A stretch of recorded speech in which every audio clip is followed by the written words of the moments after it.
G'day, welcome back to the channel. I'm Rob, you're watching Farming and Outdoors. Today's video is a beginner's guide to hooking up a trailer.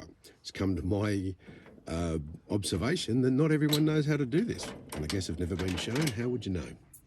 So sit back, enjoy this, maybe learn something, and if there's any value, like and subscribe. Thanks.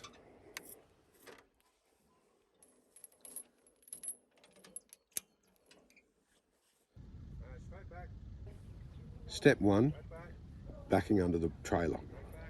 Having a spotter really helps this, but if it's only a small trailer, you can always just pick it up and drop it on the ball. Yep, another inch. That'll do. After you've backed the trailer in, we need to wind the trailer down onto the ball and lock it in place. Now that we've wound the trailer down onto the ball, we need to make sure it's locked. You can see the gap in here between the trailer and the handle. It means the little locking lug in here isn't attached yet. So we need to pull that apart. That needs to drop down, and then we can put the locking lug in place. You can even place a pin in here to make sure that can't open and close in transit. Okay, there are two types of jockey wheels. This is the swing type, and there's also the clamp-on. Either way, they have to be moved out of the way before you can drive, or just the act of driving, that will hit the ground and it will break.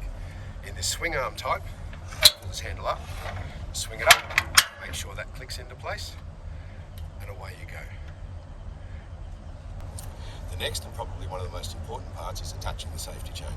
We've all seen those videos of trailers running down the road with no one and not attached to a car. This is going to stop that happening. Most systems just run a standard D-shackle through the pin, up into that hole, and the D-shackle bolts in. I do a lot of trailers, a lot of towing, so I don't use a D-shackle, I actually just use one of these pins. If you're going to start doing a lot of towing, this is amazing. Greatest invention ever. Rated shackle, we're hooked up, ready to go. The final part of hooking up your trailer is attaching the lights. There are again two parts. This is a 7-pin plat plug. There's a 7-pin round plug available as well. They both work similarly. This one here, this part, the socket that's attached to the car, can either be with that flap up or flap down. It can be mounted down here. In this case, it's flapped up. All you need to do is align these lugs onto either up or down. So when the pins go in, like this, that flap goes down and catches on those lugs. Now we're hooked up, time to test to make sure they're working. And now, once you've all hooked up, you need to test your brakes, your lights. Brakes, please. I've only got left-hand brakes. Right blinker. Looking over there, I've got nothing. Left blinker. Left blinker. That shows you why you need to test your lights.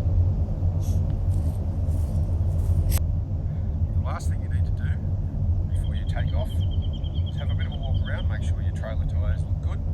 That one's okay. This one looks pretty good, seems to be puffed up.